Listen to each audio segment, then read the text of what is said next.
નમસ્કાર દર્શક મિત્રો, ખબર છે .com પરથી હું દ્રષ્ટિ નાયક આપ સૌનું સ્વાગત કરું છું. દર્શક મિત્રો, આપણે સૌ જાણીએ છીએ કે આજના સમયમાં આધાર કાર્ડની ખૂબ જરૂરિયાત છે. આધાર કાર્ડ વગર તમારું કોઈ કામ જ નહીં થશે. હવે આવામાં જો નાના બાળકો હોય તો તેમને લઈને આધાર કાર્ડની તકલીફ કઈ રીતે દૂર કરી શકાય? તો 5 વર્ષથી નાના બાળકો હોય અને જો તમારે એમનો આધાર કાર્ડ કાઢવાની જરૂરિયાત છે તો આ વિડીયો બસ તમારા માટે જ છે. તો 5 વર્ષથી જો બાળક નાનું હોય તો એમને માટે એક ખાસ પ્રકારનો આધાર હોય છે જેને બાળ આધાર કહેવામાં આવે છે.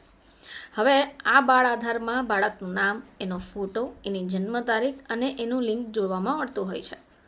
હવે બાળકના માતા પિતાના આધાર નંબર સાથે જ જોડાયેલું હોય એટલે આ જે ઉંમર છે એ બાળકોના બાયોમેટ્રિક ડેટા એટલે કે આંગળીના નિશાન અથવા આઈરિસ સ્કેનની જરૂર નથી હોતી.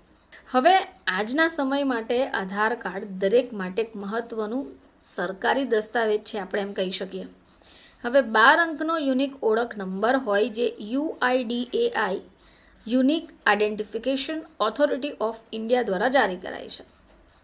હવે 5 વર્ષથી નાના બાળકો માટે ખાસ પ્રકારનો આધાર હોય છે જેને બાળ આધાર કહેવાય છે, જેમાં બાળકની તમામ વિગતો જોડાયેલી હોય. હવે પાસપોર્ટ જેવા ઘણા એવા ડોક્યુમેન્ટ્સ હોય છે જેને આધાર સાથે લિંક કરવાનું હોય છે. હવે આવામાં બાળકો માટે બાળ આધાર બનાવવું ખૂબ સરળ છે અને જરૂરી પણ એટલું જ છે. હવે અમે તમને જણાવીએ કે તમે તમારા બાળકનું બાળ આધાર કેવી રીતે સરળતાથી બનાવી શકો છો. તો બાળ આધાર એટલે કે 5 વર્ષથી નાની ઉંમરના બાળકો માટે જારી કરાયેલું ડોક્યુમેન્ટ. હવે બાળ આધાર તમે ક્યાં બનાવવા માંગો છો અથવા તો ક્યાં બનાવાય છે એ પણ તમારે જાણવું એટલું જ જરૂરી છે. તમે કોઈ પણ સત્તાવાર આધાર સેવા કેન્દ્ર ઉપર જઈને બાળ આધાર બનાવી શકો. હવે ઘણીવાર સરકારી અને ખાનગી હોસ્પિટલોમાં જન્મ સમયે જ આધાર નોંધણી સુવિધા ઉપલબ્ધ હોય, જ્યાં તમે બાળકનું જન્મ પ્રમાણપત્ર અને આધાર એક સાથે બનાવી શકો. હવે આપણે જાણીએ કે જો તમે ઘરેથી જ ઓનલાઈન રજિસ્ટ્રેશન કરવા ઈચ્છો છો તો તે કઈ રીતે કરી શકાય. તો બાળ આધાર 5 વર્ષથી નાની ઉંમરના બાળકો માટે બનાવાય છે. હવે તમે એને ઓનલાઈન અને ઓફલાઈન બંને રીતે કરી શકો. હવે જો તમે ઓનલાઈન પ્રક્રિયાને પસંદ કર્યા છો તો સૌથી પહેલાં તમારે એપોઇન્ટમેન્ટ બુક કરવી પડશે. હવે એના માટે તમારે UIDAIની વેબસાઇટ પર જવાનું, ત્યાં માય આધાર વિભાગમાં જવાનું. હવે અહીંયાથી બુક એન્ડ એપોઇન્ટમેન્ટ પર ક્લિક કરવાનું. હવે તમારું શહેર, મોબાઈલ નંબર પસંદ કરો. તમને એક OTP આવશે, એને તમારે ચકાસવાનો છે.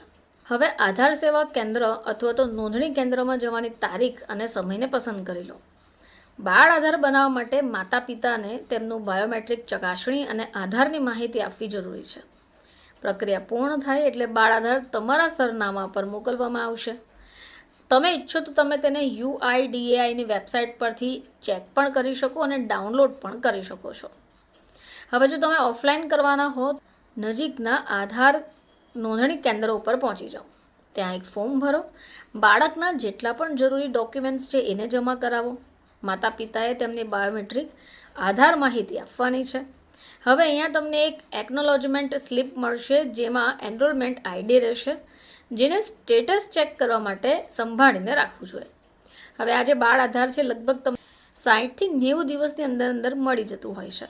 હવે જો ડોક્યુમેન્ટ્સની વિષય પર આપણે ચર્ચા કરીએ તો એના માટે તમને બાળકના જન્મનું પ્રમાણપત્ર અથવા હોસ્પિટલ ડિસ્ચાર્જ સ્લિપ, કોઈ પણ એક માતા અથવા પિતાનું આધાર કાર્ડ અને સરનામાની પુરાવાની જરૂર રહેવાની છે, જે માતા પિતાના આધારનું અથવા સ્થાનિક અધિકારી દ્વારા જારી કરાયેલું પ્રમાણપત્ર છે.